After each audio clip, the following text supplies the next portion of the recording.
টানা দুদিনের বৃষ্টিতে প্রায় অচল হয়ে গেছে বন্দরনগরী চট্টগ্রাম। গত ২৪ ঘন্টায় চট্টগ্রামে ২৩৭ মিলিমিটার বৃষ্টিপাত রেকর্ড করা হয়েছে। নগরীর অলিগলি, সড়ক, বাসাবাড়ি এবং দোকানপাটে পানি ঢুকে গেছে। এতে দুর্ভোগে পড়েছেন নগরবাসী। দুপুরে কসমোপলিটন এলাকায় পাহাড় ধসে এক শিশু এবং জঙ্গল সলিমপুরে আরও একজন মারা গেছে। জহিরুল ইসলামের ক্যামেরায় আরও জানাচ্ছেন রাজীব বড়ুয়া।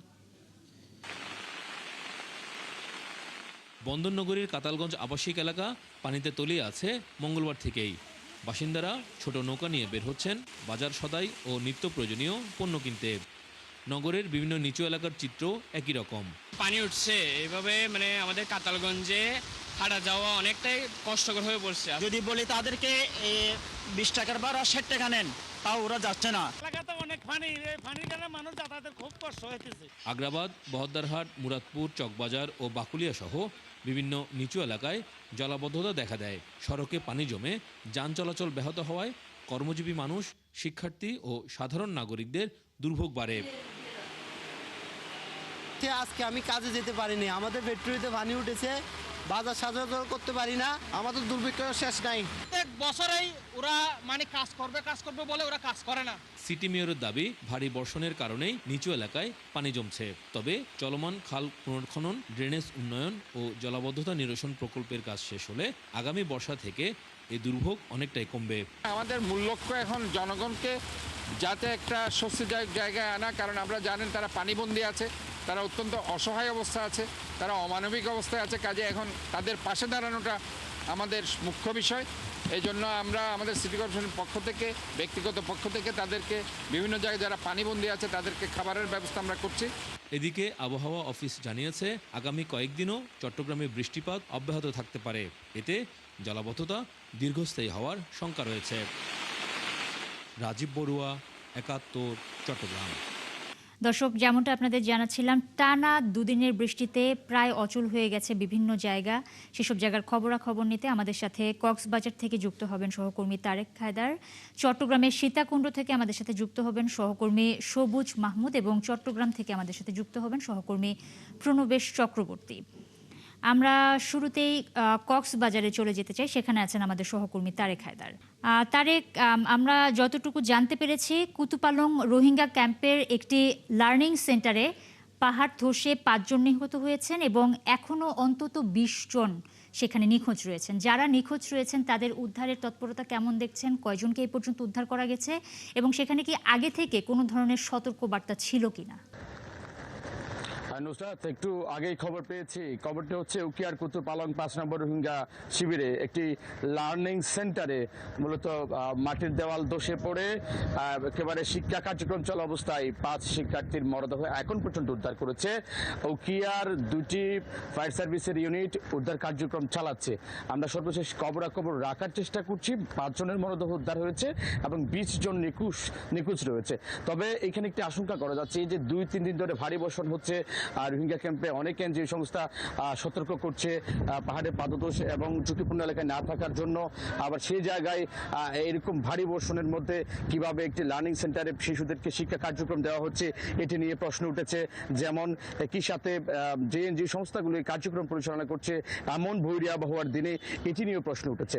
এবং এখন পর্যন্ত 5 জন শিক্ষার্থীর মরদেহ উদ্ধার করেছে ফায়ার সার্ভিসের 2টি ইউনিট কার্যক্রম চালাচ্ছে।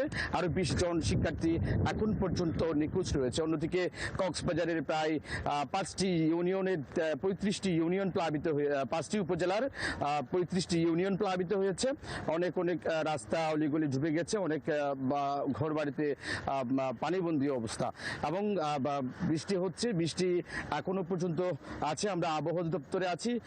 কক্সবাজারের আবহাওয়াবিদ আব্দুল হান্নান জানিয়েছেন যে আরো ভারী বৃষ্টির আশঙ্কা করা যাচ্ছে আরো 2-1 দিন এবং এরই মাঝে দিন দিন যে পাহাড় ধসের প্রবণতা এটিও বাড়ছে এবং কক্সবাজারে এই নিয়ে বলা চলে যে 12 জন এবং 5 জন 17 জন প্রাণহানির ঘটনা ঘটেছে পাহাড় ধসে। এবং আর যদি ভারী বৃষ্টি হয় তাহলে আরো পাহাড় ধসের সংখ্যা রয়েছে রোহিঙ্গা ক্যাম্প এবং কক্সবাজার সদরে। তারেক, আপনাকে ধন্যবাদ। দর্শক, আমরা একটু চট্টগ্রামের সীতাকুণ্ডে যেতে চাই, সেখানে আছেন আমাদের সহকর্মী সবুজ মাহমুদ। সবুজ, আমরা যতটুকু জানতে পেরেছি কয়েকশো বাড়িতে কমপক্ষে 3টি ইউনিয়নের পানি ঢুকে গেছে এবং রাস্তাও অনেক ডুবে গেছে সেখানকার, এবং জঙ্গল সলিমপুরে পাহাড় ধসে একজনের মৃত্যুও হয়েছে। পানিবন্দী যারা রয়েছেন তাদের কি অবস্থা বা তাদেরকে উদ্ধারের কোনো তৎপরতা প্রশাসন বলছে কিনা এবং পানি সরানোর বিষয়ে কোনো ধরনের তৎপরতা দেখছেন কিনা? নুসরাত, আমি এখন আছি চট্টগ্রামের সীতাকুণ্ড উপজেলার নামাবাজার এলাকায়। এখানে কিন্তু বাজারটার যে প্রধান সড়ক সেটি ডুবে গেছে। এখান থেকে যে পশ্চিম দিকে যে গ্রামগুলো আছে সেই গ্রামগুলো কিন্তু পুরোটাই পানির নিচে তলিয়ে গেছে। এখানে আসলে আমি এখন পৌঁছতে পারিনি, আমাদের গাড়ি যে যাওয়ার অবস্থা ছিল না, যার কারণে আমি এখান থেকে দাঁড়িয়েই আপনাকে সেই সংবাদটা প্রকাশ করছি। আমার কাছে যে তথ্য আছে যে আজকে আবহাওয়া অধিদপ্তরের তথ্য মতে গত 24 ঘন্টায় প্রায় 170 মিলিমিটার বৃষ্টি রেকর্ড করা হয়েছে, যেটা সীতাকুণ্ডে হয়েছে গত 24 ঘন্টায়। এবং এখানে অতি বৃষ্টিপাতের কারণে এই পাহাড়ের ঢলের ফলে এই যে পাদদেশে যেই এলাকাগুলো আছে, বিশেষ করে বাঁশবাড়িয়া ইউনিয়ন এবং এছাড়া আরও কয়েকটি ইউনিয়ন এই সীতাকুণ্ডের সেই ইউনিয়নের কয়েকটি গ্রাম, তার মধ্যে বটতল গ্রামটি সবচেয়ে বেশি বন্যায় পানির নিচে তলিয়ে গেছে এবং সেখানকার বাড়িঘরে পানি ঢুকে গেছে। চলাচলের যেসব শাখা রাস্তাগুলো আছে সেই রাস্তাগুলো তলিয়ে গেছে। এটা সীতাকুণ্ড শহরের এলাকা, একটি এলাকা। আমি বলছিলাম যে এটা হচ্ছে নামাবাজার এলাকা। এই নামাবাজারেরই এখানে কিন্তু এই যে পাহাড়ি ঢলগুলো যেগুলো নেমে এসেছে সেখানে এসে পানিগুলো এখানে জমাট হয়ে আছে এবং গত কয়েকদিনের চিত্র এটি। এছাড়া আমার কাছে আমি যতটুকু জানতে পেরেছি যে জঙ্গল সলিমপুর যে এলাকাটা, সেখানে কিন্তু পাহাড় ধসে ফলে একটি শিশু নিহত হওয়ার একটি ঘটনা ঘটেছে। এই নিয়ে পাহাড় ধসে গতকাল এবং আজকে মিলিয়ে 3 জনের মৃতের খবর আমরা পেয়েছি। তো আমি ঢাকা থেকে আসার পথে এই সীতাকুণ্ডের দুই রাস্তার প্রধান সড়কের দুই পাশেই দেখেছি যে পাহাড় থেকে নেমে আসা যে ভারী বর্ষণের যে পানির ঢল, সেই ঢলের কিন্তু এখানকার যে নিম্ন অঞ্চলের যে গ্রামগুলো আছে সেই গ্রামগুলো তলিয়ে গেছে। তো এই গ্রামবাসীগুলোর কাছে আমি যাওয়ার চেষ্টা করব এবং তাদের জীবন ব্যবস্থা কিভাবে চলছে, কিভাবে তারা আসলে এই পানির মধ্যে তাদের জীবন ধারণ করছে বা তারা কিভাবে সার্ভাইভ করছে, সেই বিষয়গুলোকে আমি আপনাকে দেখানোর চেষ্টা করব পরবর্তীতে। জি সবুজ, নিশ্চয়ই পরবর্তী খবর আপনার কাছ থেকে আমরা জেনে নিব। অনেক ধন্যবাদ যুক্ত হওয়ার জন্য। দর্শক, আমরা এখন একটু যেতে চাই প্রণবেশ চক্রবর্তীর কাছে। তিনি আছেন চট্টগ্রাম নগরে। প্রণবেশ, চট্টগ্রামের সীতাকুণ্ডের খবরাখবর জানছিলাম, সেখানেও বিভিন্ন জায়গায় পাহাড় ধসে আসলে মানুষের অবস্থা খুবই নাকাল এবং আপনি রয়েছেন চট্টগ্রাম নগরে, সেখানে বিভিন্ন জায়গায় আসলে চরম জলাবদ্ধতা সৃষ্টি হয়েছে। সেখানকার মানুষের কি অবস্থা সেটা একটু জানাবেন এবং পাহাড় ধসের কোনো শঙ্কা রয়েছে কিনা সে সাথে সেটাও যদি বলেন।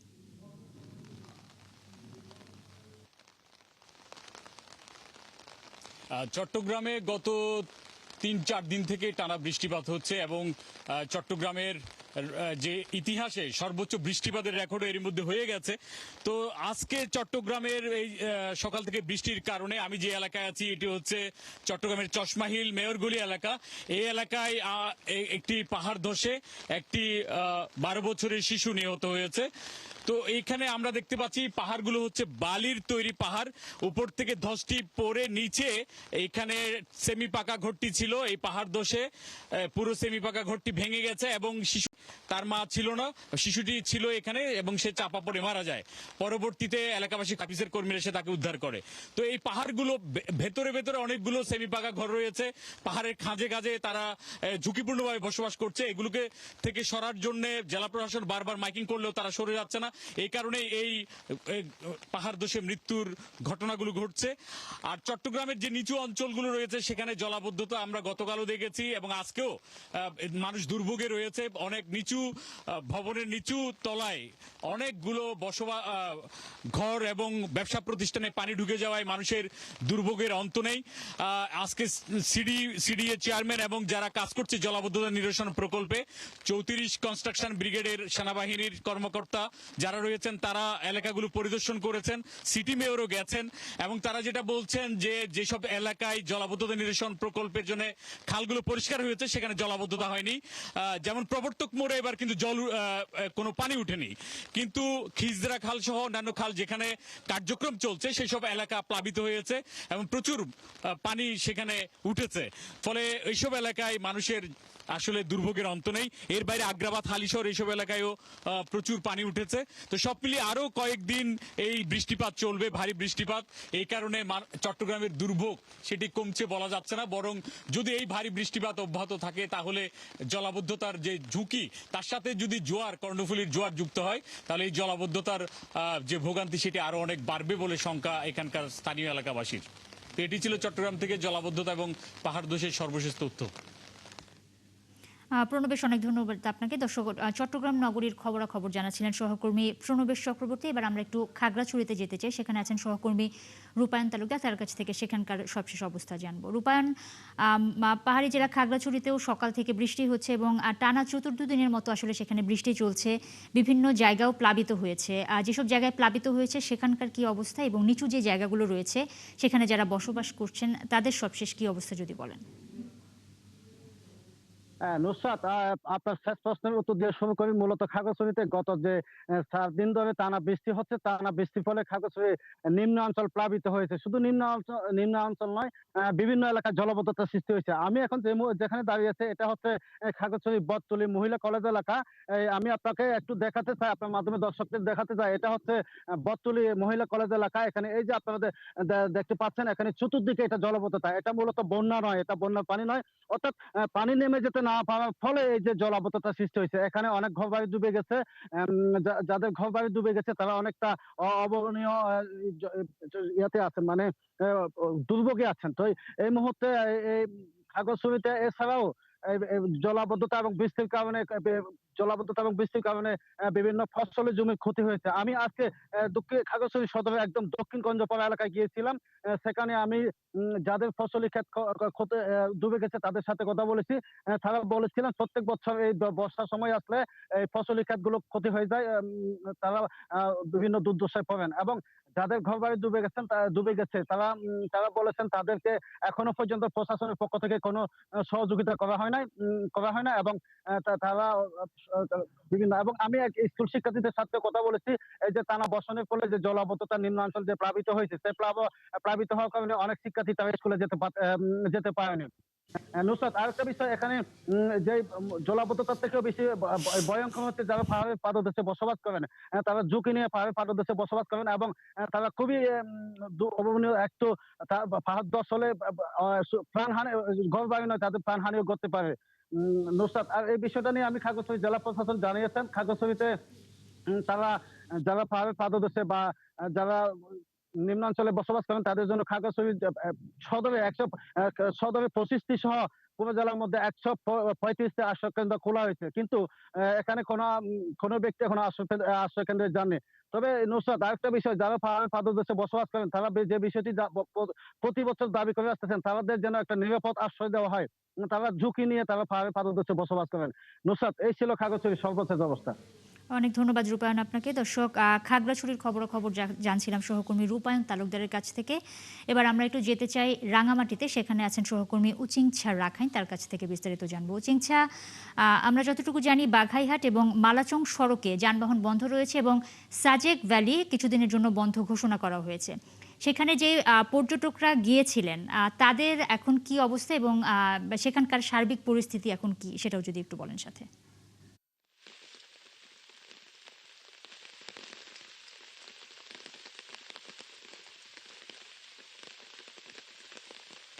নুসরাত, আমি যদি শুরু করি সাজেকে যারা পর্যটক গিয়েছিলেন, যেহেতু পানি বৃদ্ধির কারণে সেখানে বিভিন্ন যে ব্রিজ রয়েছে সেখানে পানি বৃদ্ধি পাওয়ার কারণে কিন্তু পর্যটক আটকে পড়েছে। প্রায় আমরা যতটুকু জানতে পেরেছি সেখানে প্রায় 500 অধিক পর্যটক ওকে আটকা পড়েছে। তবে পানি কমের সাথে সাথে এখানকার যারা সেনাবাহিনী এবং পুলিশ সহায়তা তাদেরকে যার নিজ স্থানে পৌঁছে দেওয়া হবে বলে এমনটি জানিয়েছেন। তবে আরেকটি আপনাকে জানাই কি, রাঙামাটিতে যেহেতু প্রতি বছর পাহাড় ধসে আশঙ্কা রয়ে থাকে, সেক্ষেত্রে কিন্তু রাঙামাটিতে জেলা প্রশাসন কিন্তু প্রত্যেকটি যে সমস্ত যে 28টি চিহ্নিত করা হয়েছে সেখানে কিন্তু 28টি ঝুঁকিপূর্ণ, সেখানে কিন্তু প্রশাসন গিয়ে গতকাল রাত্রেও মাইকিং করেছিল এবং 41টি আশ্রয় কেন্দ্র খোলা রয়েছে। তার মধ্যে কিন্তু 2টি কেন্দ্রের মধ্যে আশ্রয় নিয়েছে কিছু মানুষ। তবে যারা ঝুঁকিপূর্ণ বসবাস করছে প্রায় 50,000 অধিক রাঙামাটি জেলা, সেখানে কিন্তু আসলে তেমন যারা ঝুঁকিতে রয়েছে তাদেরকে আসলে কিন্তু আশ্রয় কেন্দ্রে যেতে চান না। আর আরেকটি বিষয় আপনাকে জানা রেখে যেহেতু পাহাড়ি ঢলের পানির কারণে কিন্তু বিশেষ করে বিলাইছড়ি, লংগদু, বাগাইছড়ি এবং জোরেছড়িতে কিছু প্লাবিত হয়েছে। বিশেষ করে এখানে ধানের জমি, যে সমস্ত জমি চাষ, সেগুলো কিন্তু ফসলই নষ্ট হয়েছে বলে এমনটি আমরা জানতে পেরেছি। এবং যেহেতু আরেকটি বিষয় আপনাকে জানা রেখে, যেহেতু পানি বৃদ্ধি হওয়ার কারণে যে এতদিন যে বিদ্যুৎ যে সংকট ছিল, সেটা কিন্তু এইবারে 4টি ইউনিট খুলে দেওয়া হয়েছে বলে এমনটি জানিয়েছেন নুসরাত। উচিংছা, অনেক ধন্যবাদ আপনাকে। দর্শক, রাঙামাটির খবরাখবর জানাচ্ছিলেন সহকর্মী উচিংছা রাখাইন। দর্শক, বিভিন্ন জায়গায় টানা বৃষ্টিতে পাহাড়ি ধস এবং জলাবদ্ধতার সৃষ্টি হয়েছে এবং সেখানে মানুষের আসলে চরম খারাপ অবস্থা চলছে। সেখানকার খবরাখবর চট্টগ্রাম, কক্সবাজার, রাঙামাটি এবং খাগড়াছড়ি থেকে আমাদের সহকর্মীরা আমাদেরকে জানাচ্ছিলেন। এদিকে একটানা বৃষ্টি এবং পাহাড়ি ঢলে বিপর্যস্ত 3 পার্বত্য জেলা, যেমনটা আপনাদের জানাচ্ছিলাম। এতে আরও পাহাড় ধসের আশঙ্কা দেখা দিয়েছে। রাঙামাটি, বান্দরবান, খাগড়াছড়ি এবং কক্সবাজারে প্রশাসনের পক্ষ থেকে জারি করা হয়েছে সতর্কতা। পাহাড়ের ঝুঁকিতে থাকা পরিবারগুলোকে সরে যাওয়ার জন্য মাইকিং করছে প্রশাসন। পাহাড় ধসের কারণে রাঙামাটির সাজেক এবং বান্দরবানের কেওক্রাডাঙে আটকে পড়েছে বহু পর্যটক। সহকর্মীদের তথ্য এবং ছবিতে প্রতিবেদন। রাঙামাটিতে বাড়ছে কাপ্তাই হ্রদের পানি, বন্ধ হয়নি বৃষ্টিও। এতে বিভিন্ন এলাকায় দেখা দিয়েছে পাহাড় ধসের শঙ্কা। তবে বাঘাইছড়ির নিচু এলাকা প্লাবিত হয়েছে। কাঁচালং নদীর পানিতে তলিয়েছে মাস্টারপাড়া, বটতলি, বাঘাইহাট, মাচালং সড়ক। এছাড়া মারিশা দিঘিনালা সড়কের 3 কিলোমিটার এলাকায় পাহাড়ের মাটি ধসে পড়েছে। এতে সাজেকে 600 পর্যটক আটকে পড়েছে। যদিও যাতায়াত স্বাভাবিক করতে সড়কে মাটি সরানোর কাজ শুরু করেছে বাঘাইছড়ি পৌর কর্তৃপক্ষ। বান্দরবানেও সাঙ্গু ও মাথামুহুরী নদীর পানি বেড়েছে। আর্মিপাড়া, শেরেবাংলা নগর, হাসেমপাড়া, মধ্যমপাড়া সহ নিচু এলাকা প্লাবিত হওয়ায় 5000 মানুষ পানিবন্দী হয়ে পড়েছেন। সন্ধ্যায় বাবা পানি উঠছে, পানি ওঠার পর আমরা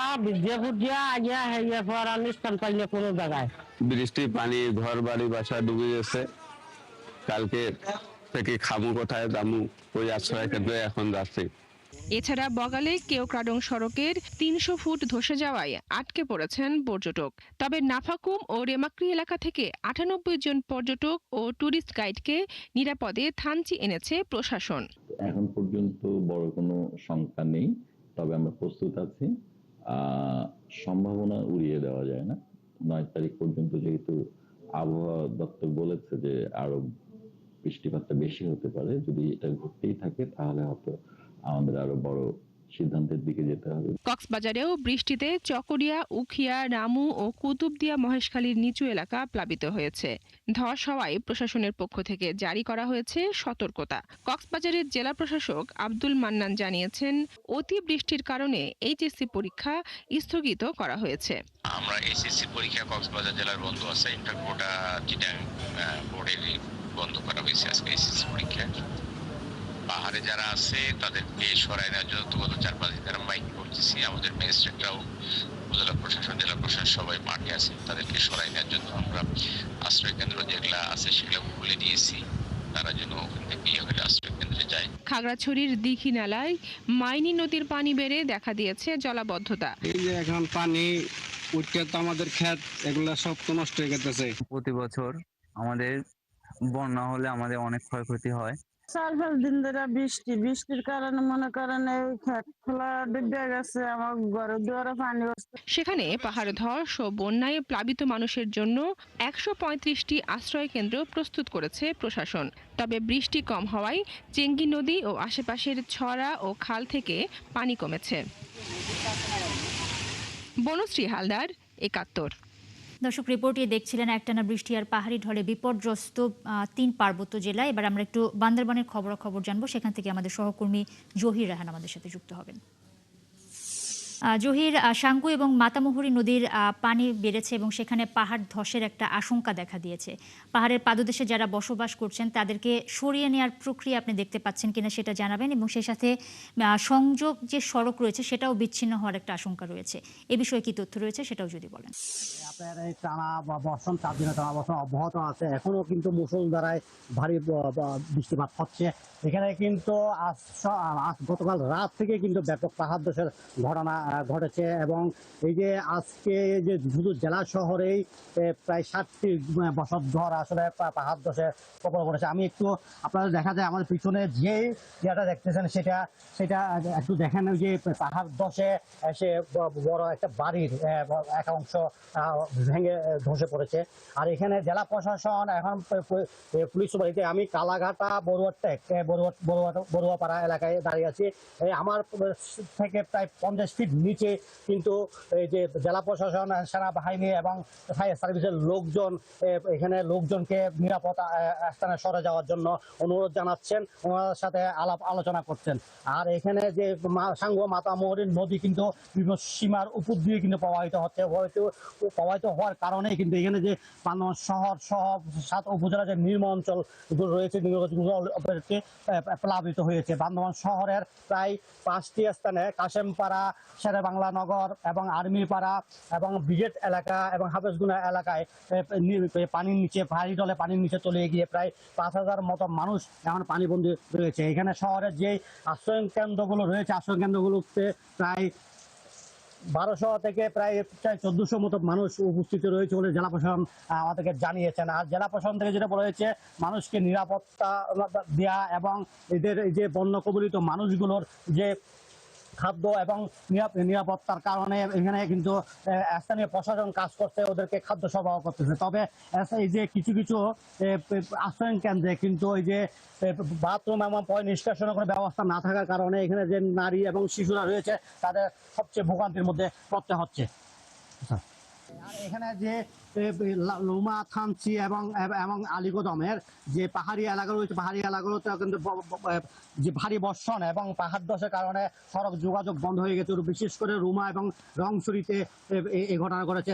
রুমার প্রায় বগালেক এবং গিয়াগরং সড়কের যে পেঁপে বাগান এলাকা রয়েছে, পেঁপে বাগান এলাকায় 300 ফুটের মতো পাহাড় ধসে এবং সড়ক ধসে গিয়ে ওইখানে কিন্তু প্রচুর পরিমাণ পর্যটক আটকা পড়েছে। ওইখানে যে স্থানীয় বাসিন্দারা রয়েছে, স্থানীয় বাসিন্দারা কিন্তু এখানে যে জেলা শহরের সাথে এবং উপজেলা শহরের সাথে কোনো প্রকার যোগাযোগ করছে না। এখানে বিদ্যুৎ এবং নেটওয়ার্ক না থাকার কারণে তারা আরো ভোগান্তির মধ্যে পড়েছে। যে পর্যটকরা রয়েছে তারা কিন্তু এই যে ওইখানে আটকা পড়া আছে আপনার ইয়াতে কিয়াগরং এলাকায় অসংখ্য বগালেক এবং রুমা যারা ছিল তারা কিন্তু শহরে নিরাপদে শহরে পৌঁছে গেছে।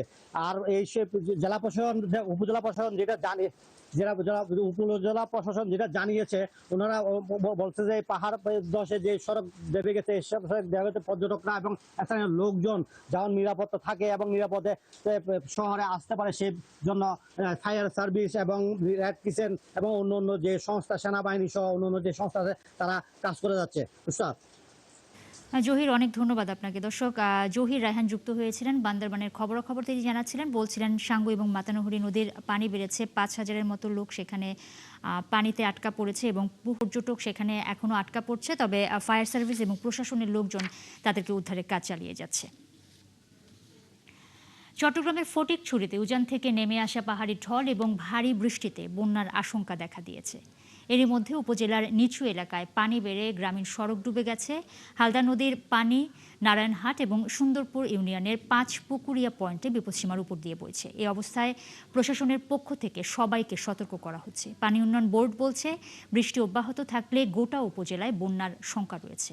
টানা ভারী বৃষ্টি এবং মৌসুমী নিম্নচাপে দেশের অধিকাংশ জেলায় জলাবদ্ধতা সৃষ্টি হয়েছে।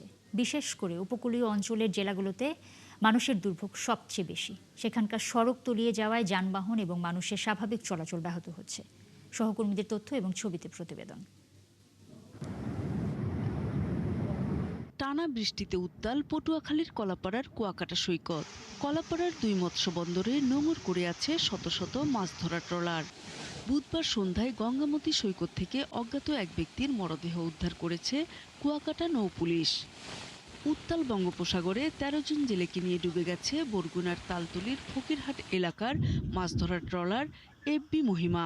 বুধবার শেষ রাতে তালতলি উপকূল থেকে প্রায় 60 কিলোমিটার দক্ষিণে গভীর সাগরে এ দুর্ঘটনা হয়। এ ঘটনায় 11 জন জেলেকে জীবিত উদ্ধার করা হলেও এখনও নিখোঁজ রয়েছেন 2 জেলে। মৌসুমী বায়ুর প্রভাবে উপকূলীয় জেলা ঝালকাঠিতে টানা 4 দিন ধরে থেমে থেমে বৃষ্টি অব্যাহত রয়েছে। টানা বৃষ্টির সাথে জোয়ারে সুগন্ধা, বিষখালী সহ অন্যান্য নদ নদীর পানি বেড়েছে। টানা 4 দিন ধরে দ্বীপ জেলা ভোলায় মুষলধারে বৃষ্টি এবং মেঘনা নদীর পানি বিপদ সীমার উপর দিয়ে প্রবাহিত হওয়ায় মনপুরার অধিকাংশ এলাকা জলাবদ্ধ।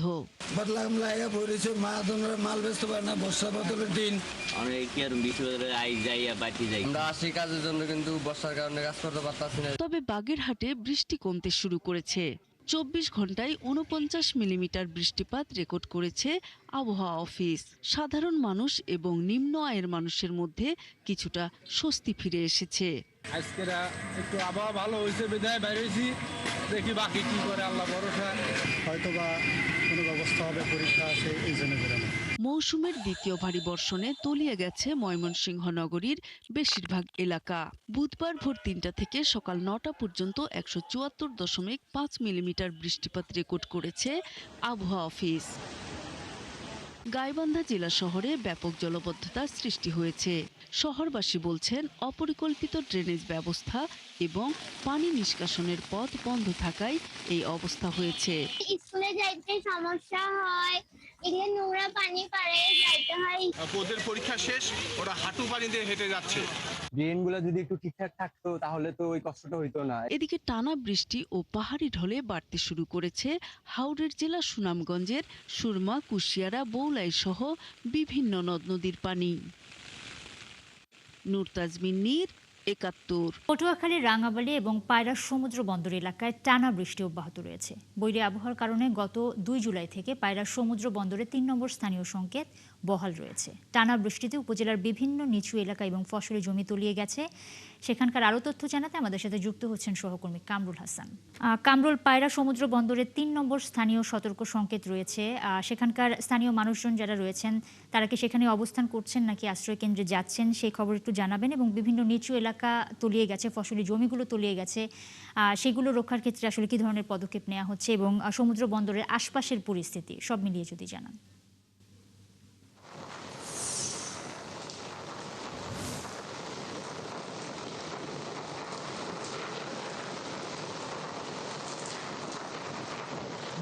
জি নুসরাত, আপনি জানেন যে 2 জুলাই থেকে আসলে উপকূল জুড়ে বৈরী আবহাওয়া বিরাজ করছে, একেবারে বিরামহীন বৃষ্টি ঝরছে। এই মুহূর্তে আমি যেখানে রয়েছি রাঙাবালির নয়াভাঙ্গনী গ্রামে, এখানেও কিন্তু এখন বৃষ্টি হচ্ছে একেবারে অবিরাম।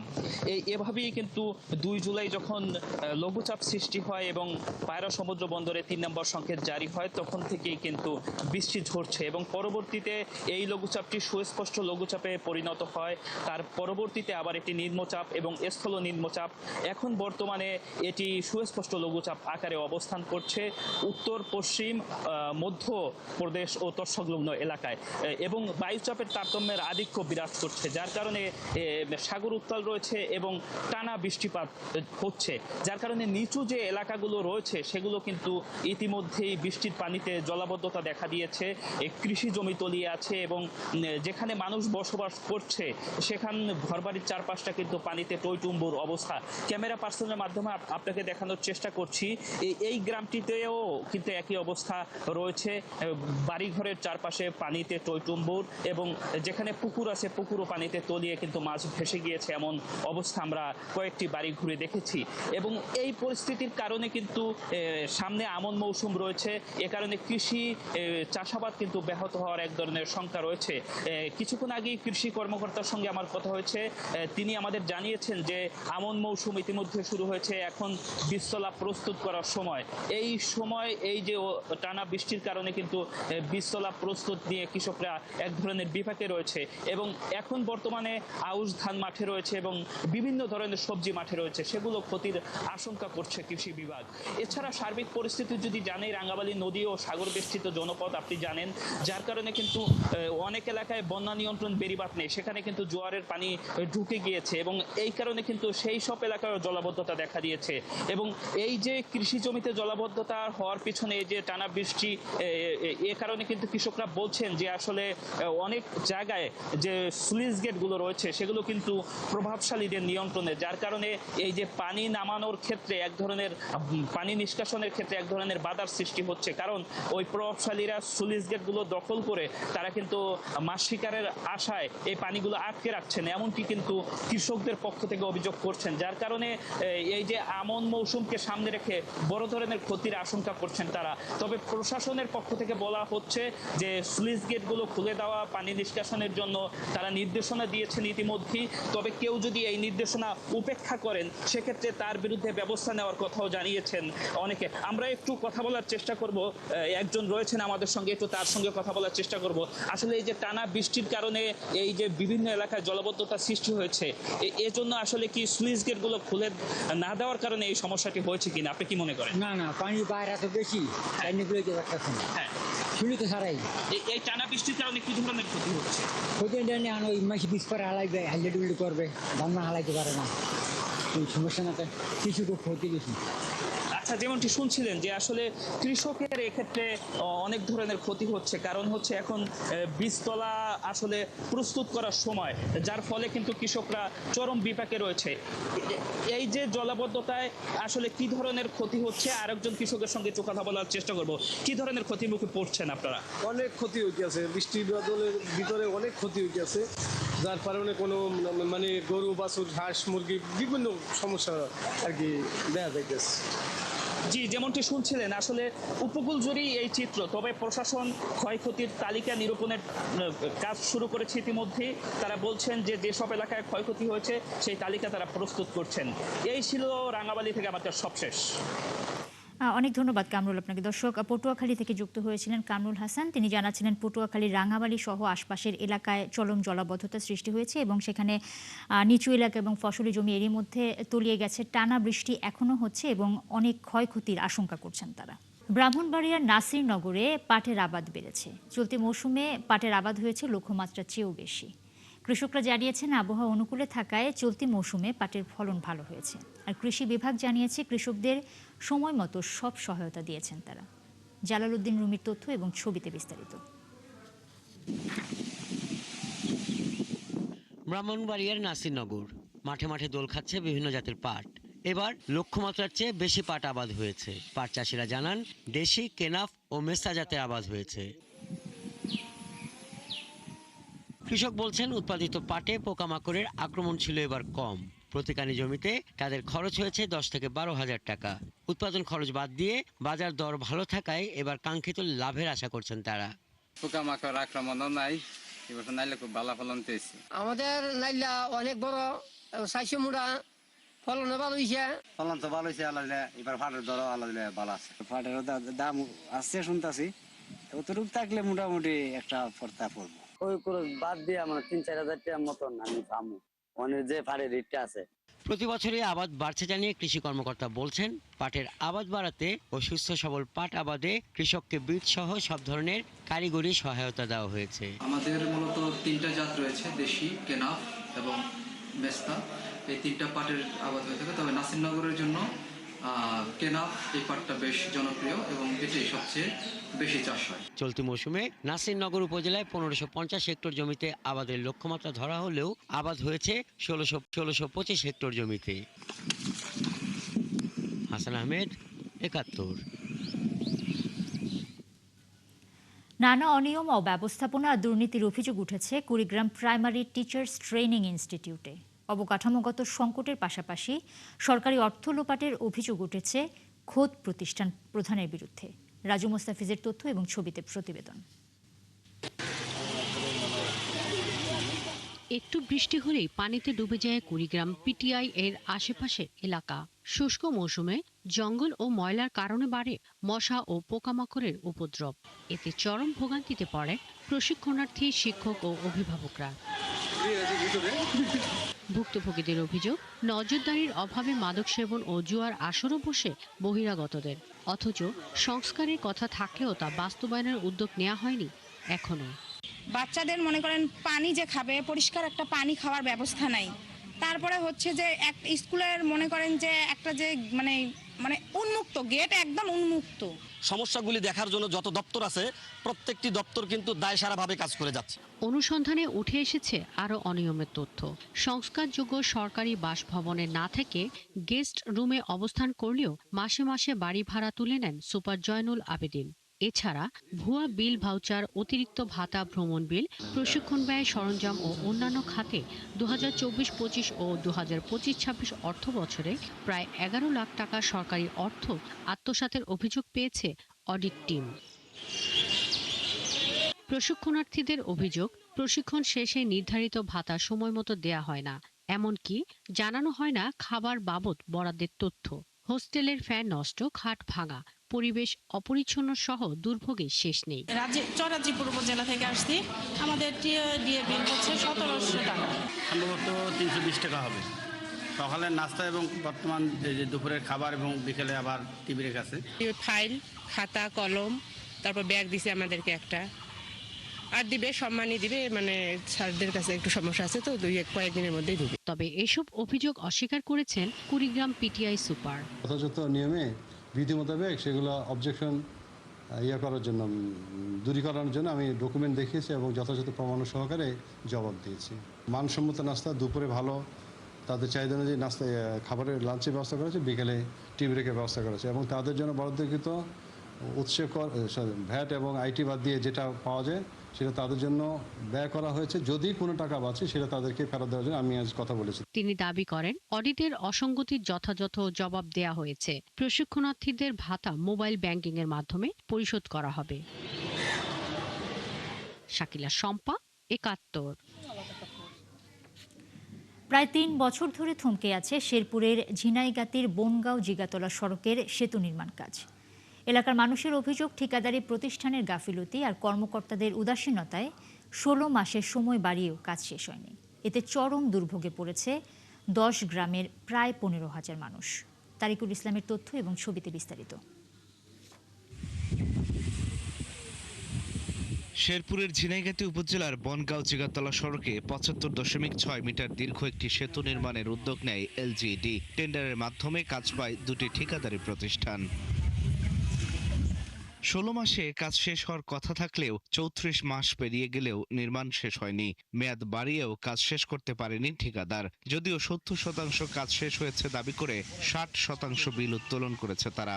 3 বছর থেকে আমার ব্রিজের কাজ চলতেছে, 5টা লেবার জন্য আরেকদিন আছে, 3 মাস পরে না আসে 8টা লেবার। সেখানে দুর্নীতি আর অনিয়মের ভরপুর।